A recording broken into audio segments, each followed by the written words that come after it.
Um dia, uma enorme fenda apareceu do nada. Uma aura azul emanou dela e rapidamente se espalhou por todo o mundo. As pessoas chamaram isso de mana. Uma minoria, especialmente sensível à mana, recebeu uma habilidade devido à sua influência. Essas pessoas começaram a ser chamadas de despertos. Após o fim da tempestade de mana, a fenda no céu permaneceu. Com o tempo, as pessoas se acostumaram à existência dos despertos. No entanto, novas tempestades de mana surgiram por todo o mundo, e portais começaram a aparecer.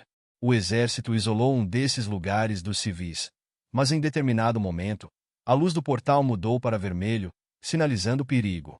O exército se virou e viu o portal se quebrar, de onde saiu um enorme monstro feio com duas cabeças. A partir de então, as tempestades de mana passaram a ser chamadas de portões. Assim que os monstros começaram a surgir neste mundo, as pessoas ficaram em choque. O exército abriu fogo, mas não conseguiu lidar com a situação. Civis fugiram em pânico para não sofrerem o mesmo destino. No entanto, entre eles estavam os despertos, que não recuaram diante do perigo e começaram a lutar contra os monstros. Nesse momento, o mundo passou por um cataclismo, marcado pela aparição dos portões. O protagonista, Shin Júnior, corria por uma caverna de gelo com um pensamento em mente. Ele acreditava que tudo mudaria ao se tornar um desperto. Não queria mais trabalhar incansavelmente. Ele não sonhava em ser admirado por todos, apenas queria evitar ser espancado ou roubado, mas também não queria usar violência. Lembrando-se da morte de seus companheiros naquela caverna, ele parou e criou uma adaga em sua mão, lançando-a diretamente contra o golem de gelo. Contudo, a arma ricocheteou no corpo duro da criatura e perfurou o teto. Sua respiração acelerou de horror enquanto o monstro avançava para atacar. Ele conseguiu bloquear o golpe e permanecer de pé, mas o gelo sob seus pés rachou. Ele sentiu um tremor e entrou em pânico até que o gelo se quebrou, e ele caiu.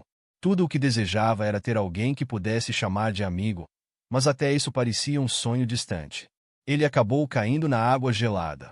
Um fracasso inútil, ridicularizado sempre que se apresentava como caçador. Seu corpo foi sugado até o fundo. Ele sabia que um dia morreria assim, mas de repente, uma luz brilhante surgiu. O monstro, achando que ele estava morto, sentiu uma oscilação de energia vinda de baixo e parou. Das profundezas, Júnior começou a emergir, caminhando sobre adagas como se fossem degraus. Ele sabia que morreria um dia, mas não queria que fosse daquele jeito. Parando diante do monstro, ele abaixou a cabeça enquanto seu oponente levantava as mãos, formando um punho. Júnior levantou os olhos brilhantes, mostrando que não queria morrer de forma tão impotente. Imediatamente, dezenas de lâminas afiadas perfuraram o corpo do golem de gelo, causando sua queda. As adagas evaporaram, revelando numerosas rachaduras no corpo da criatura. As armas se posicionaram atrás de Júnior, e ele pensou que, se pudesse se tornar mais forte que todos, mesmo sendo um suporte, talvez sua vida fosse completamente diferente. O sistema foi ativado e informou que ele havia desbloqueado o fluxo, cumprindo todas as condições para se tornar um jogador. O sistema o saudou. Algumas horas antes, Júnior corria pela floresta com todas as forças para não se atrasar em um dia tão importante. Ele chegou ao local de encontro, onde dois caçadores da Guilda Alvorada o aguardavam. Uma lutadora corpo a corpo, uma garota chamada Kim Jin, notou que ele finalmente havia chegado, enquanto seu colega, um defensor chamado Lin Duan, cruzou os braços e exclamou: "Anubi está atrasado, igual a ele nos velhos tempos." A garota pediu que ele não começasse a reclamar, que sempre se atrasava. Correndo até eles, Júnior parou para recuperar o fôlego e se desculpou por estar atrasado. Ele é um suporte da classe Criador Din, especializado em fabricar armas. Dana sorriu e disse para ele não se preocupar, que estava só brincando e que ele nem estava tão atrasado assim. Jin deu um tapinha nas costas do novato, sorrindo, e concordou, dizendo que podiam seguir em frente e acrescentando que Yan Wu e D já estavam lá. Júnior, de forma meio constrangida, concordou e pensou que as coisas estavam complicadas. Já haviam se passado 3 meses desde que entrou na guilda, e aquele era seu primeiro calabouço, mas ele já começava atrasado. Eles chegaram ao portão, e Júnior olhou para ele com confiança, mentalizando que precisava se concentrar. Esse era o primeiro calabouço que ele participaria como suporte, e ele precisava provar seu valor. Assim que entraram e se juntaram ao resto do time, o mestre da guilda Alvorada, Mund D. Abenk, um caçador corpo a corpo, aproximou-se dele. O líder falou com Júnior primeiro, perguntando se aquele era seu primeiro ataque. Ele confirmou, dizendo que era a primeira vez que ia como suporte, embora já tivesse ajudado em calabouços algumas vezes. O mestre explicou que precisava esclarecer algo. Os suportes, ao contrário dos lutadores, não podem entrar em combate, então precisam prestar atenção à sua posição. Se chegarem muito perto, correm o risco de ser atacados. Se ficarem muito longe, não terão proteção. O ponto-chave era manter uma distância ideal. Como ele era um criador, só precisava manter distância e fabricar adagas quando o sinal fosse dado. Fácil, certo? Júnior, nervoso, confirmou, mas logo perguntou, meio em dúvida, se era mesmo verdade que nenhuma outra arma seria necessária. O líder não o deixou terminar e confirmou, dizendo que ele era o único que precisava de uma arma extra. Afinal, era apenas um calabouço e seu primeiro, então não precisava exagerar. De repente, o Mago U, um caçador especializado em combate à distância, ativou sua magia e pediu para todos pararem. Ele conseguia sentir a presença de mana. Havia um monstro por perto. O mestre da guilda ordenou que todos se preparassem para a batalha e mantivessem a formação. Dana foi para a frente, protegendo o grupo, enquanto avançavam pela caverna. Doan perguntou sobre a mana, e o mago respondeu que havia 3 auras pequenas e uma maior, esta última grande o suficiente para ser de um chefe. Doan achou estranho, pois normalmente não havia chefes ali. Ele decidiu que enfrentaria o chefe, enquanto o restante cuidaria do resto. Depois, virou-se para Júnior e perguntou quanto tempo ele levaria para criar uma adaga, caso apressasse o processo. Júnior respondeu que conseguiria em cerca de 20 segundos, mas que a arma não duraria nem 1 minuto. O líder da guilda tirou a máscara do rosto, sorriu e pediu para ele começar a criar a adaga. Em 40 segundos, ele estaria pronto. Nesse momento, um grupo de 4 monstros surgiu para atacar. Eram lagartos de cristal, nível de perigo D. Esses monstros crescem em pedras de mana nos calabouços, e sua aparência e habilidades mudam de acordo com a pedra de mana absorvida. Dana sorriu e avisou que ia começar. Jin se preparou, aquecendo os punhos, e concordou. Em seguida, seu colega concentrou energia poderosa e, pisando com força no gelo, ergueu o escudo acima da cabeça e o golpeou com toda a sua força, espalhando os monstros. Depois disso, Jin avançou, fechou o punho e acertou a cabeça de um dos monstros, atordoando-o. Então, ela saltou para trás dele, e o monstro caiu inconsciente no chão. Enquanto isso, 2 outros monstros avançaram contra o restante do grupo. Percebendo isso, Jin notou que eles estavam se recuperando mais rápido do que o esperado. Ela avisou os outros sobre o perigo e exclamou: "Isso é magia." Nesse instante, Ian Wu se posicionou. Atrás dele, Wu começou a conjurar um círculo mágico, dizendo que estava quase pronto. Ele gritou em voz alta, e, em seguida, bolas de fogo explodiram do círculo mágico, causando uma enorme explosão que queimou os monstros. Ele ficou satisfeito por ter conseguido, e Dana comentou que isso foi incrível, sugerindo que ele ajudasse em seguida. Nesse momento, Júnior começou a criar armas, observando os colegas com surpresa e pensando que aquela era uma excelente ordem de ataque. Agora ele entendia como a guilda lutava. D chamou por ele e perguntou sobre as armas. Ele respondeu que estavam quase prontas e se lembrou de não se distrair. Precisava manter o foco. Usando uma habilidade de rank F chamada Criação, ele produziu uma pequena adaga, pegou-a e a lançou em direção ao mestre da guilda. Ele a pegou com destreza e usou sua habilidade para cobrir a lâmina com escuridão. Essa era sua habilidade de rank, a chamada Arma das Sombras, que transforma a arma do usuário em uma arma sombria. Essas armas aumentam em qualidade e mana conforme a mana do usuário, mas desaparecem após algum tempo. D avançou em direção ao monstro principal, lançou-se para frente e cortou sua cabeça. O monstro de gelo morreu imediatamente. Seu corpo caiu no chão e a arma desapareceu das mãos do líder. Todos os membros da equipe se reuniram novamente, e Dana perguntou se alguém estava ferido. Jin respondeu que estava bem, enquanto Júnior pensava que eles eram ainda mais incríveis do que imaginava. Cada um era extraordinário, mas o trabalho em equipe era acima de qualquer elogio. Com mais conquistas, poderiam se tornar os melhores. Ele olhou para sua própria mão, frustrado, percebendo que, comparado a eles, só conseguia criar uma adaga. Não tinha ajudado de forma significativa e ainda se distraiu. Será que merecia estar entre eles? Notando seu humor, o mestre da guilda se aproximou e disse que ele fez um ótimo trabalho.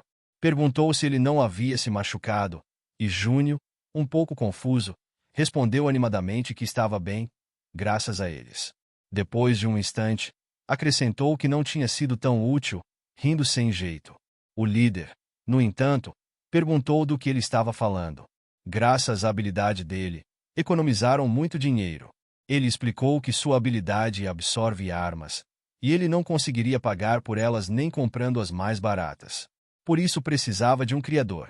Além disso, parecia que uma arma com mana era necessária para ativar a habilidade.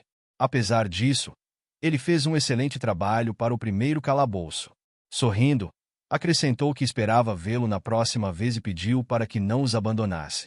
Ao ouvir isso, Júnior sorriu e agradeceu, dizendo que daria o seu melhor. Dana estava prestes a sugerir que coletassem os espólios, mas, de repente, tudo na caverna tremeu, e eles ficaram preocupados. Di exclamou: "É um terremoto." O perguntou se a caverna estava desmoronando por terem derrotado o chefe. Júnior apontou para frente, dizendo que uma parede estava desmoronando.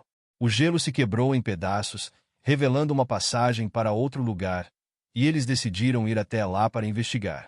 Ian Wu, que caminhava à frente iluminando o caminho, comentou que parecia ser uma trilha conectada a algo. Doan ponderou sobre isso por um momento, mas Dana interrompeu seus pensamentos, exclamando com entusiasmo: "Um caminho secreto. O que mais poderia ser, senão um caminho para tesouros secretos?" Ele sugeriu que fossem rapidamente, e os olhos de Jim brilharam de empolgação enquanto ela concordava com ele. No entanto, pediu que esperassem.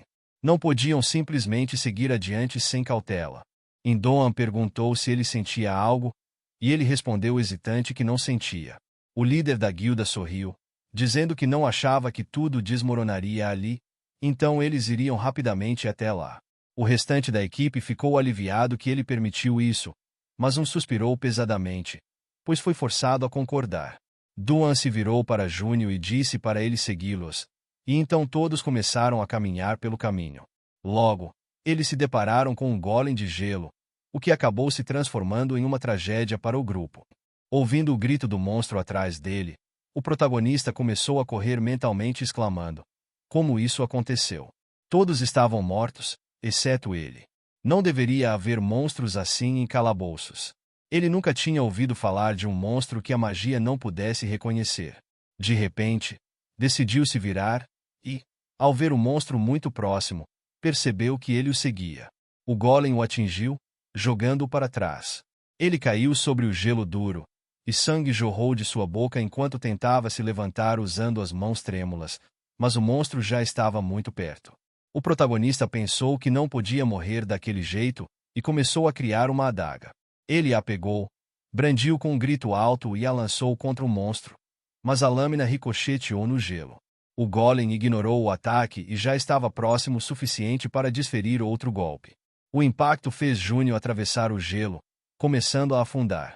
Enquanto caía no fundo, pensou que finalmente entendia o que era ser um suporte de ranking inferior que nem conseguia usar efeitos básicos como cura. Ele tinha finalmente encontrado uma guilda que precisava dele, mas terminou com eles o abandonando. Que situação patética! Ele tinha certeza de que outra pessoa teria sido mais útil. Fechou os olhos, pensando que não queria se tornar um desperto. Esse era seu sonho impossível. De repente, o sistema anunciou que ele havia encontrado o fluxo e cumprido todas as condições para se tornar um jogador. Após a mensagem, seus olhos se abriram de repente, e uma luz brilhante surgiu diante dele, iluminando seu rosto surpreso e confuso. O sistema o cumprimentou. Ele olhou chocado para as janelas flutuantes, uma das quais dizia que uma nova recompensa estava disponível. Ele queria examiná-la, mas estava tão atordoado com o que acontecia que entrou em um estado de estupor. Bolhas de ar escaparam de sua boca enquanto ele desmaiava mentalmente, pensando que não entendia o que estava acontecendo, mas já não se importava. Estendeu a mão para a janela do sistema e pressionou o botão de aceitar, cerrando os dentes em desespero. Em seguida, usou suas adagas para escalar e reaparecer diante do monstro. O sistema relatou que ele estava recebendo memórias de sua vida anterior. Nesse momento, o corpo do protagonista foi envolvido por uma aura. O monstro atacou, e o sistema anunciou que a distribuição da recompensa havia terminado. Os olhos de Júnior se arregalaram ao ver enormes espadas surgirem ao seu redor, voando em direção ao monstro e perfurando seu corpo, até que ele caiu. Júnior de repente sentiu uma dor aguda na cabeça, cerrando os dentes enquanto se perguntava o que era aquilo. Memórias estranhas começaram a surgir em sua mente. Percebendo algo, ele virou o olhar para o monstro e viu que ele já se aproximava para desferir o próximo golpe. Um som alto foi ouvido quando o punho do monstro atingiu o escudo de gelo que Júnior ergueu a tempo. Ele pensou: estou conseguindo evitar danos? Era um monstro tipo golem com vitalidade incrível. Ele se sentiu enfraquecido e, logo em seguida, o adversário quebrou o escudo, forçando-o a aumentar a distância. Júnior refletiu que, se aquelas memórias fossem reais, mesmo sendo um golem como um monstro do tipo golem, seus pontos fracos e táticas deveriam ser os mesmos. No entanto, esse chamado monstro tipo golem não possui pontos fracos específicos. Mesmo quando recebe dano, ele consegue se regenerar. Nesse caso, é recomendado causar dano a partir de diferentes direções ao mesmo tempo, se possível. Ele precisava criar uma rede com alcance uniforme, usando o usuário da habilidade como ponto central. Quem fosse capturado na rede se moveria conforme a vontade do usuário. Após criar a rede, ele invocou várias espadas, fechou o punho e, nesse momento, as espadas começaram a tremer e avançaram contra o monstro em alta velocidade. Um som estrondoso ecoou, e pedaços de gelo voaram em todas as direções. O golem desmoronou e morreu. O protagonista se aproximou do monstro e suspirou aliviado, refletindo que achava que essa habilidade de rede era apenas uma técnica de suporte para criar itens mais rapidamente. Pelo visto, a eficiência da habilidade aumentava e podia até ser usada para atacar de forma independente. O sistema informou que o chefe havia sido derrotado. Ao ver a janela do sistema diante dele, ele perguntou se poderia visualizar as informações do monstro ou do calabouço. Não recebeu resposta, mas percebeu uma aura púrpura subindo do corpo do monstro, transformando-se em uma esfera que pousou em sua mão. O sistema informou que a habilidade passiva de absorção mágica havia sido ativada. Olhando surpreso para aquilo, ele exclamou: "O que é isso?" Depois disso, decidiu organizar os acontecimentos que haviam ocorrido com ele. Ele recebeu memórias de sua vida passada. Não sabia exatamente o que isso significava, mas tinha certeza de que eram suas. Para ser mais exato, uma versão diferente dele mesmo. Em alguns anos, no futuro, o mundo inteiro havia caído. Coisas terríveis demais para serem mencionadas aconteceram, e ele herdou as memórias desse futuro. Mas, mesmo se fosse o futuro, talvez não fosse o futuro do mundo em que ele estava agora. Havia muitas coisas que não faziam sentido. Até mesmo a tela de status diante dele. Isso não havia ocorrido em sua vida. Uma janela do sistema apareceu à sua frente, mostrando uma lista de habilidades: criação, comunicação, pagamento de aluguel e mundo online. Ele percebeu que realmente havia se tornado um jogador. Esse era o termo usado para os escolhidos que haviam despertado. Com base em suas memórias, jogadores ainda não existiam naquele momento. Cerca de 2 anos mais tarde, um pequeno número de despertos seria escolhido para se tornarem jogadores. Uma tela azul, visível apenas para os escolhidos, surgiu. No futuro, essa coisa misteriosa era chamada de sistema, um nome que soava mais como uma piada. Era algo suficiente para chocar os despertos. Não apenas os jogadores receberam um sistema, mas também recompensas diferentes, como força e habilidades únicas. Os sistemas e as recompensas surgiram do nada e foram usados pelos jogadores para crescerem rapidamente em comparação com outros despertos. Graças ao mestre da guilda, que também era um dos escolhidos, a Guilda Dawn, da qual ele fazia parte, conseguiu se tornar uma guilda de primeira classe. Embora ele não tivesse envolvimento direto nisso, Isso o motivou a crescer para permanecer firme como membro de uma guilda em desenvolvimento. Ele fazia constantes esforços para desenvolver suas habilidades. Na janela do sistema, era possível ver as habilidades aprendidas e a experiência adquirida. Quando ouviu falar do sistema pela primeira vez, pensou que seria conveniente. No final, isso realmente se provou verdade. Se suas habilidades e experiências fossem transferidas de sua vida passada, então a habilidade usada no cadáver do Golem era algo que ele não tinha em sua vida anterior. Ele clicou na habilidade para aprender mais sobre ela. A habilidade passiva absorção de magia coleta a energia do mana contaminado dentro da masmorra. Se a quantidade de magia coletada ultrapassar o limite, uma recompensa será concedida. Ele pensou que nunca tinha ouvido falar de jogadores com algo assim. Será que a recompensa era exclusiva para ele? Ele olhou para o medidor de magia que começava a se preencher e pensou que estava coletando energia do mana contaminado. Ele tinha algumas ideias sobre como obter magia, mas decidiu pensar nisso mais tarde.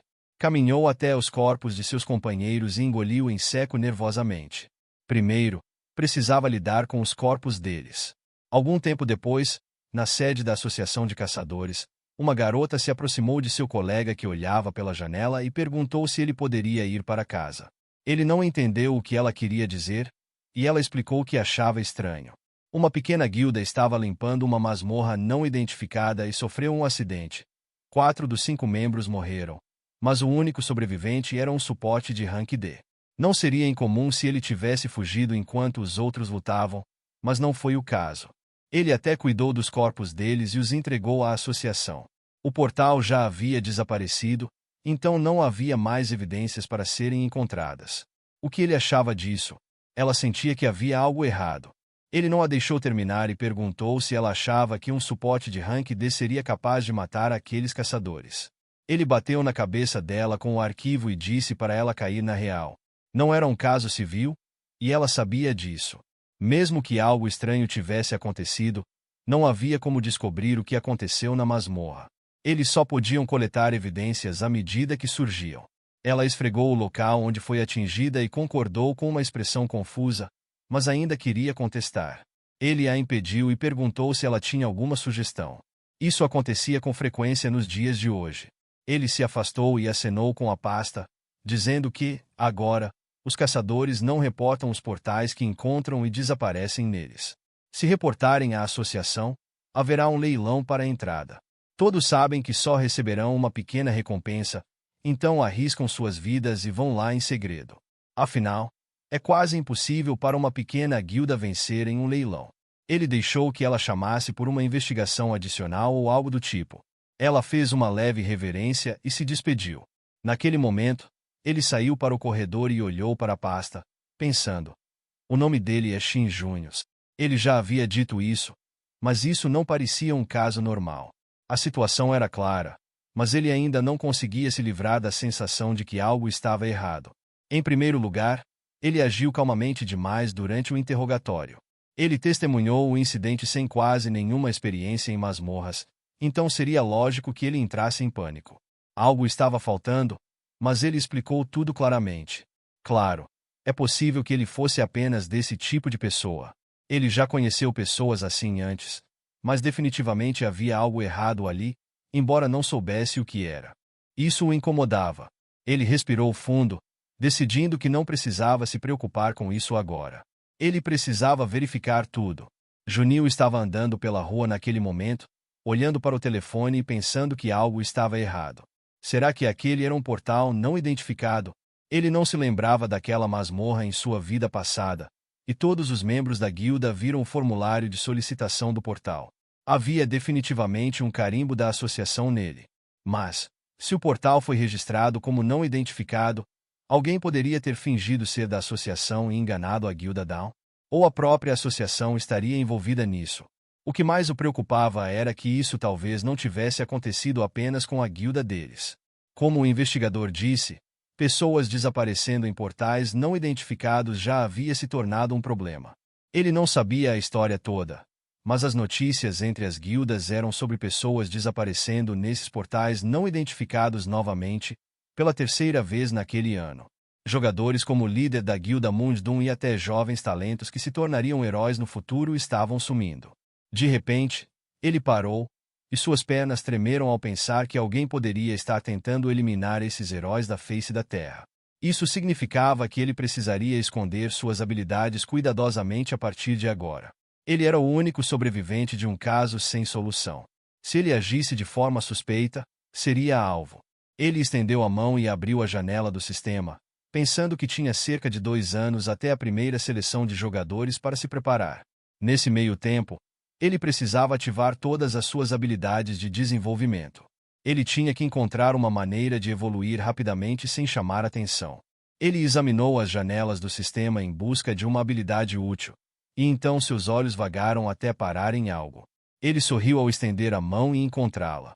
1 ano depois, em algum lugar na floresta, no meio das montanhas, sons de golpes podiam ser ouvidos, e faíscas eram visíveis. O caçador golpeou com sua espada, mas o monstro colocou um escudo na frente a tempo, bloqueando o golpe e fazendo a lâmina do homem rachar e depois quebrar completamente, o que o deixou muito nervoso. Logo depois, o monstro o atingiu, jogando-o para trás. Porém, ele conseguiu aterrissar com sucesso e fincou a espada quebrada no chão para se estabilizar. Ele olhou para o monstro, vendo que este decidiu atacá-lo em um salto, pulou para o lado, evitando o golpe a tempo. Ele aterrissou perto de seus companheiros de equipe e suspirou pesadamente. O inimigo então se virou em sua direção e lançou-lhes um olhar ameaçador. Aquele era o Nu Lord, nível de perigo D. Um Nu de alto escalão. Suas habilidades físicas eram superiores às de um Nu comum. A pele do Nu não era apenas fisicamente resistente, mas também imune à magia. O caçador se levantou e estendeu a mão trêmula para frente, perguntando o que aquele monstro estava fazendo em uma masmorra de rank I. Até mesmo caçadores de rank D diziam que ele era difícil de enfrentar. Naquele momento, o Nu avançou para atacar, mas o homem com o escudo reagiu a tempo e deu um passo à frente, bloqueando o ataque com seu escudo. Suas mãos tremeram com um impacto poderoso, e ele gritou que não poderiam resistir por muito tempo. Eles precisavam fazer algo, qualquer coisa, para causar pelo menos algum dano ao monstro. O rosto do espadachim escureceu de horror enquanto ele pensava que aquele era o deus da morte dos caçadores de baixo nível. Mas o Nu Lord era chamado assim não apenas por suas habilidades físicas. Normalmente, monstros desse nível são vulneráveis à magia, e qualquer equipe de caça confiaria nisso. Mas este monstro desafiava essa lógica. Os caçadores, que confiavam na magia de baixo nível, sentiram medo pela primeira vez. O preço de tal arrogância e negligência geralmente era a destruição completa da equipe. Eles só tinham um causador de dano físico, mas ele era ruim em combate corpo a corpo, e sua arma estava quebrada. Não havia mais nada para lutar. Com o que poderiam atacá-lo? Ele segurou a cabeça, pensando que, se soubesse que seria assim, não teria sido ganancioso e teria reunido o máximo de pessoas possível. Quem teria pensado que seu desejo de usar o menor número de pessoas possível e contratar apenas um mago acabaria saindo pela culatra? De repente, um som metálico chegou aos seus ouvidos, e ele olhou para o lado, vendo um rapaz quebrando pedras mágicas com uma picareta. Esse era um assistente. Ele não participava da batalha, mas desempenhava o papel de coletor e carregador de recursos secundários, como pedras mágicas. Qualquer pessoa com um mínimo de sensibilidade humana pode fazer esse trabalho, mas, por isso, eles não recebem muito reconhecimento ou respeito entre os despertos. Basicamente, eram apenas os garotos de recados da equipe. O caçador de repente se lembrou de que eles tinham um assistente e pensou que estavam prestes a morrer enquanto ele apenas minerava cristais. Subitamente, algo que viu o surpreendeu. A picareta nas mãos do assistente simplesmente desapareceu no ar. Ele pensou: será que ele tem a habilidade de criar armas? Não pode ser algo de alta qualidade, mas ainda pode ser útil. Ele gritou para o assistente, que se virou. Era Júnior. O homem rapidamente se aproximou dele e, excitado, perguntou se ele era um criador, alguém capaz de fazer espadas. Júnior confirmou, e ele, mostrando sua lâmina quebrada, pediu que criasse uma espada, de preferência uma bem forte. Júnior pediu desculpas e lembrou que era apenas um assistente, não um suporte. O espadachim, tremendo de raiva, exclamou que aquele não era o momento para dizer tais coisas. Será que ele não via que estavam prestes a morrer? Se não conseguissem lidar com o chefe da masmorra, Junho também morreria. Suspirando pesadamente, Junho concordou com relutância e começou a criar, mas impôs uma condição. Quando sairmos da masmorra, todos devem esquecer minha habilidade. E, ao dividir os espólios, quero receber o mesmo que um suporte receberia. Se todos concordarem, eu ajudarei. O homem olhou para a nova arma em sua mão, surpreso, mas logo exclamou com desagrado que, para alguém que não conseguiu se tornar um criador e trabalha como assistente, a qualidade era bastante medíocre. Ele zombou da ideia de limpar uma masmorra com uma arma assim, achando isso ridículo, e perguntou como poderia esquecer o que tinha visto. Junho sorriu de lado e disse que isso era engraçado. As armas nas mãos dos outros começaram a mudar. Ele afirmou que uma boa arma é um elemento essencial para limpar uma masmorra. Depois disso, estendeu a mão para o homem com um largo sorriso e garantiu que, enquanto tivessem esse elemento, seriam capazes de vencer a masmorra. Algum tempo depois, na Guilda Overkill, uma das 3 maiores da Coreia, uma garota chamada Miss caminhava pelo corredor e parou diante de enormes portas. Ela bateu, e Tian, sentado à mesa na sala, permitiu que ela entrasse. Ela o chamou de mestre da guilda e informou que a associação tinha enviado um pedido de cooperação. Ele perguntou se era sobre os erros nos rankings das masmorras. Ela confirmou e explicou que, à primeira vista, parecia um pedido comum de cooperação, mas a associação parecia disposta a pagar bem por isso.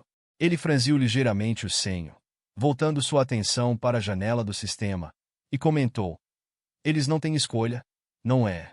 Não havia praticamente nenhum outro desperto que pudesse entrar em um portal fechado à força.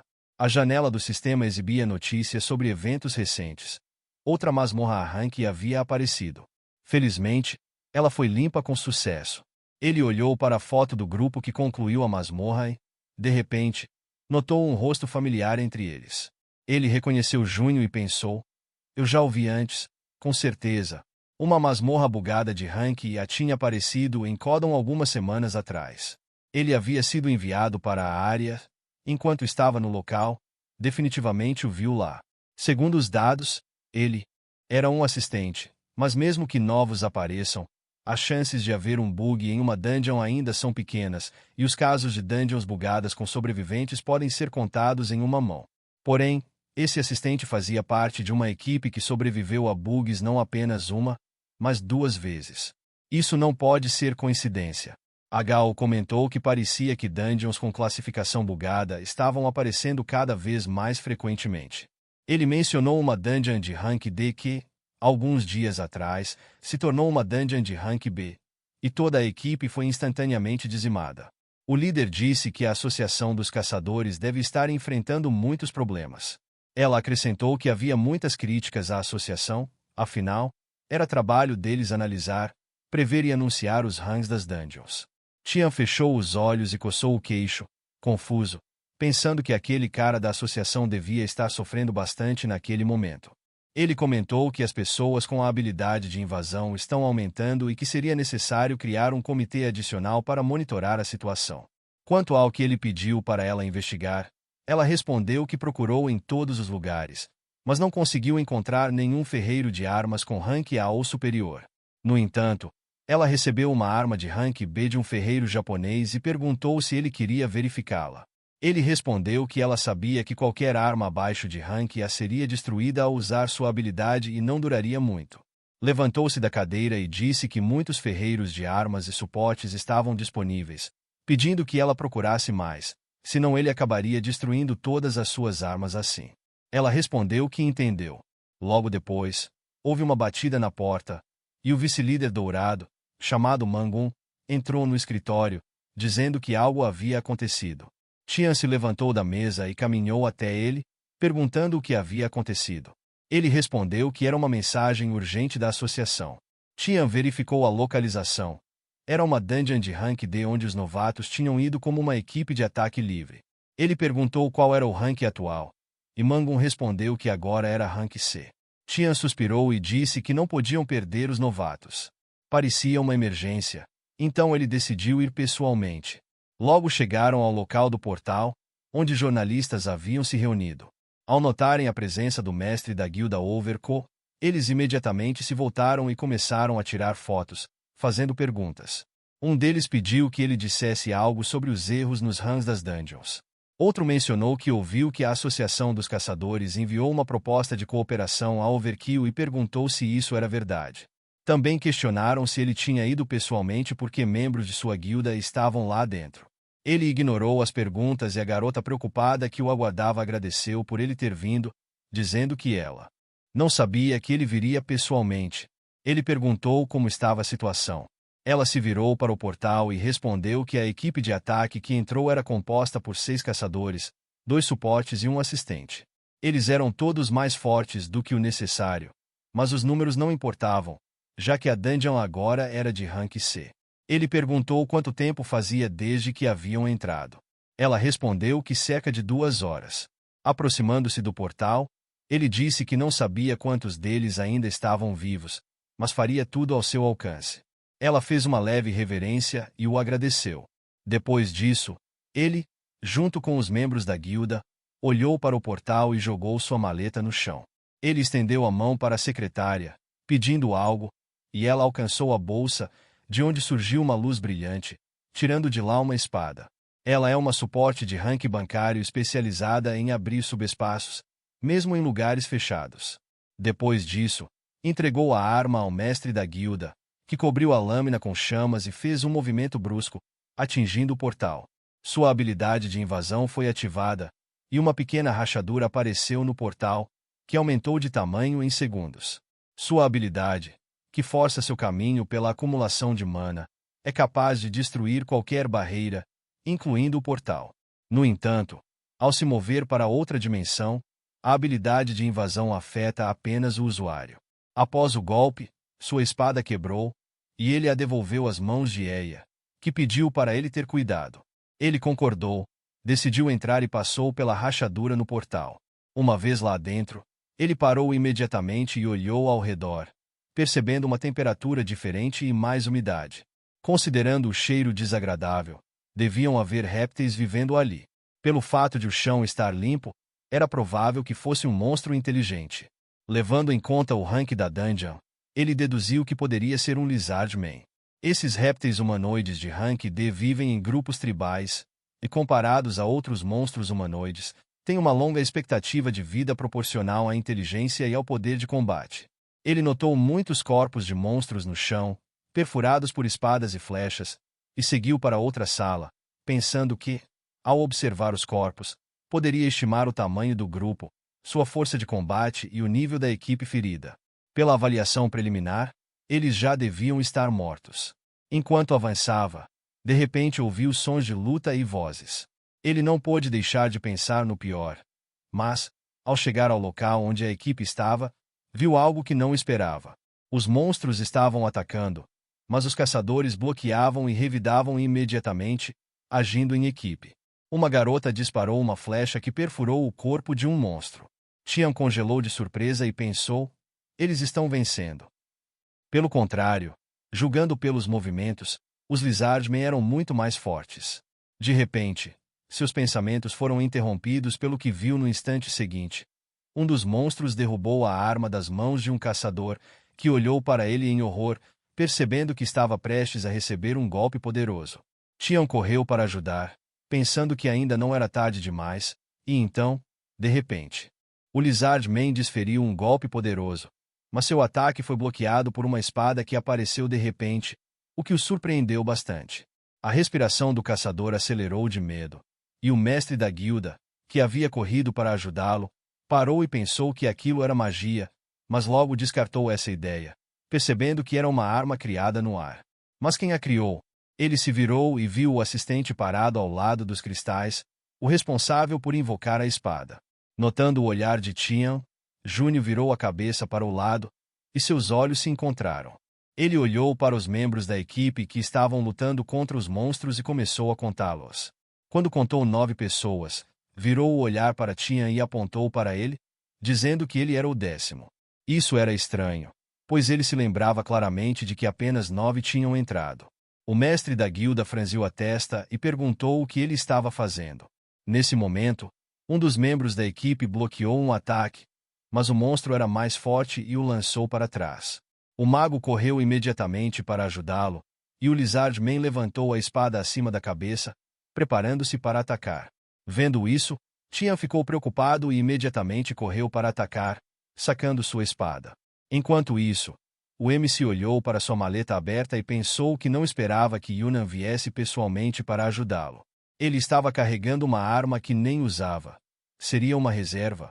O vento quente causado pelo golpe de Tian atingiu seu rosto. Tian cobriu a lâmina com chamas, pressionou com mais força contra a espada do oponente e quebrou sua defesa. Em seguida, disse aos companheiros que recuassem. O mago ajudou seu aliado a se levantar e agradeceu por sua ajuda. Após isso, Tian derrubou a arma do oponente, reacendeu as chamas e passou por ele enquanto desferia golpes poderosos.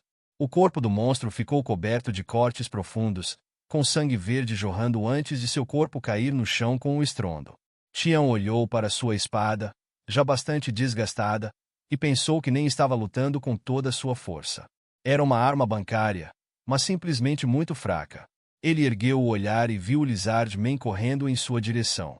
O monstro atacou, e Tian se defendeu, depois saltou para trás, acabando ao lado de Júnior, que o chamou.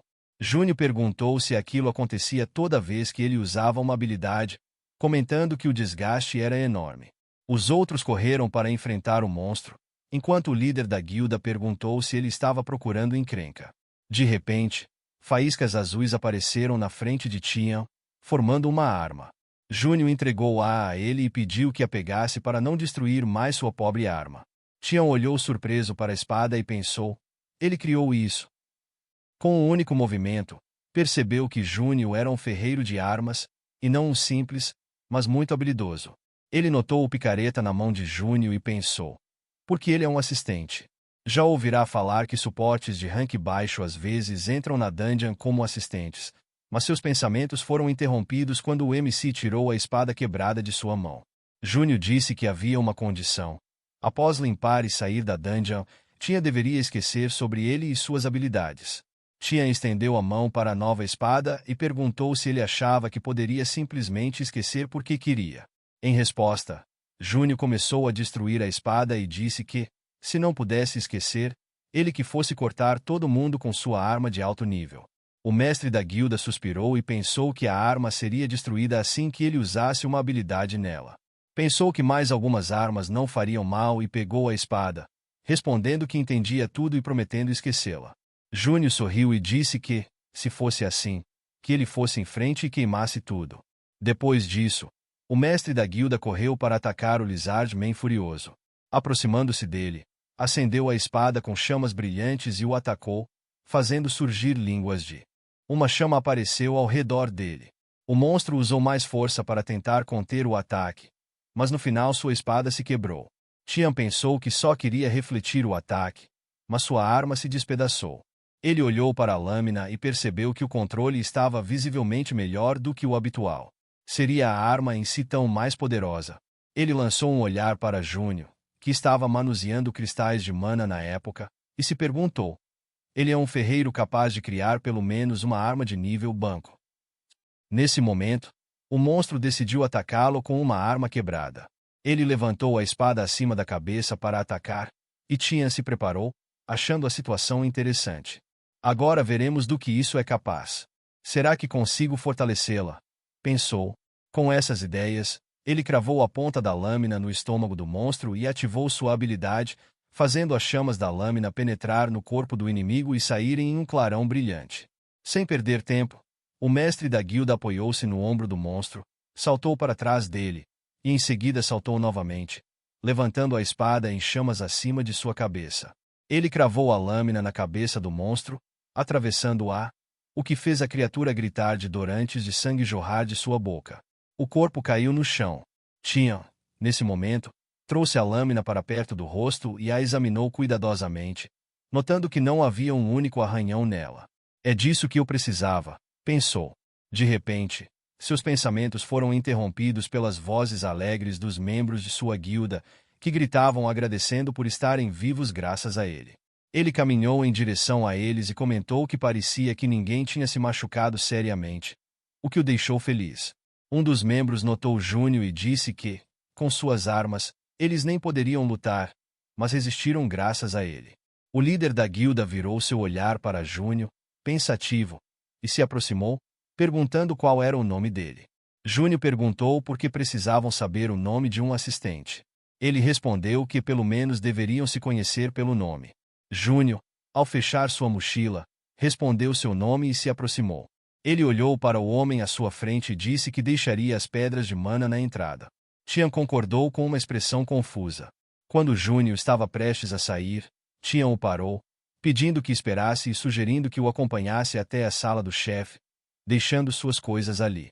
Ele pegou a mochila das mãos de Júnior, que insistiu que era apenas um assistente. O líder da guilda entregou a mochila a outro membro e explicou que já tinham encontrado um erro nesse calabouço. Se não derrotassem o chefe, ninguém conseguiria sair, fosse assistente ou suporte. Júnior respondeu que ele mesmo poderia derrotar o chefe. Tian argumentou que, como já tinha visto, nenhuma arma conseguia lidar com suas habilidades. Por mais capaz que fosse, seria inútil se a arma que ele criou se quebrasse. O protagonista respondeu, um tanto irritado, que sua arma não poderia quebrar. Tian respondeu que também achava isso, mas lembrou que estavam em um calabouço com um bug. As criaturas que viviam ali não eram homens lagarto comuns. Se o chefe fosse parecido, um cuidado extra não faria mal. Júnior suspirou profundamente e decidiu concordar. Jogou as mochilas no chão e aproximou-se dele, perguntando se ele só precisava acompanhá-lo. Logo, eles se encontraram em um enorme salão iluminado por tochas. Parados na entrada, viram um trono na outra extremidade do salão, onde estava sentado o Senhor Lagarto, de nível de perigo C+. Essa é a forma final de um homem lagarto após mais de 100 anos de sobrevivência e trocas de pele. Apesar de seu pequeno tamanho, é várias vezes superior em força e velocidade aos seus parentes. Júnior franziu a testa, e Tian, com um sorriso, disse que deveriam ignorar os níveis de perigo existentes e a informação sobre eles. Vamos acabar com isso o mais rápido possível, completou. Ambos usaram suas habilidades, e Tian comentou que, se demorassem, a arma poderia se desfazer. O protagonista respondeu, com desagrado, que já havia dito que ela não se quebraria. Se você não acredita, então teste. Desafiou. O Senhor Lagarto estendeu sua mão em direção a eles e apontou a ponta de sua lança, ordenando que seus subordinados atacassem. Assim que os lagartos investiram, os dois saltaram para trás. Tian, então, se impulsionou contra a parede e avançou. O lagarto notou e, ao aterrissar próximo, desferiu um golpe com a pata.